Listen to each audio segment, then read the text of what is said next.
சினிமாவில் சாமிகள் கம்மி, ஆனா என் சசி சாமிக்கு சாவே இல்லை. 100 சாமி பட விழாவில் மிஷ்கின் பேச்சு. தமிழ் சினிமாவில் தனக்கென தனித்துவமான திரைக்கதை பாணியை கொண்டுள்ள முன்னணி இயக்குனர் மிஷ்கின் பட விழாக்களில் பேசினாலே அது இணையத்தில் பரபரப்பாவது வழக்கம்தான். அந்த வகையில் சென்னையில் நடைபெற்ற 100 சாமிகள் படத்தின் ப்ரீ ரிலீஸ் நிகழ்ச்சியில் அவர் கலந்து கொண்டு தனது நெருங்கிய நண்பரும் பிரபல இயக்குனருமான சசி குறித்து பேசினார். விழா மேடையில் பேசிய மிஷ்கின், சினிமாவில் சாமிகள் கிடையாது, மிகவும் குறைவுதான். ஒரு 10 பேர் தேடுவார்களா என்பது கூட சந்தேகம்தான்.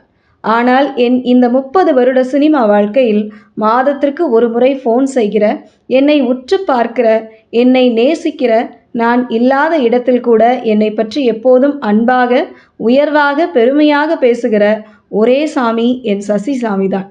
நாம் சினிமாவில் எவ்வளவோ சாதித்து நேஷனல் அவார்ட் வாங்கலாம், ஃபிலிம்ஃபேர் விருதுகளை அள்ளலாம். ஆனால் ஒரு நாள் நாம் இறந்து விடுவோம். இந்த சசி என்ற மனிதன் இருக்கிறானே, அவன் சாகவே மாட்டான். அவன் ஒரு சாமி, என் அண்ணன் அவன்.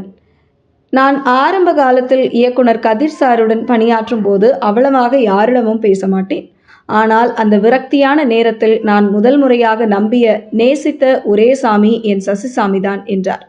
தொடர்ந்து பேசிய மிஷ்கின், 100 சாமிகள் படத்தின் கதையை எழுதி முடித்துவிட்டு சசி முதலில் எனக்குத்தான் ஃபோன் அடித்தார். நான் எங்கே இருக்கிறேன் என்று கேட்டுவிட்டு, நீ ஆஃபீஸில் இருந்தால் ஒரு 2 மணி நேரம் வெளியில் சென்று விடு, நான் உன் அசிஸ்டண்ட்டுகளிடம் கதையை சொல்ல வேண்டும் என்றார். இத்தனை வருட சினிமா வாழ்க்கையில் ஈகோ பார்க்காமல் வேறு ஒரு இயக்குனரின் அசிஸ்டண்ட்டுகளை முழுமையாக நம்பி ஒரு கதையை சொல்கிறார் என்றால் அது சசி அவர்களால் மட்டும்தான் முடியும். டென்ஷன் ஆகிவிடும். எனக்கு படம் பார்க்கும் பழக்கம் கிடையாது. பொதுவாக நான் அதிகமாக படங்கள் பார்ப்பதில்லை.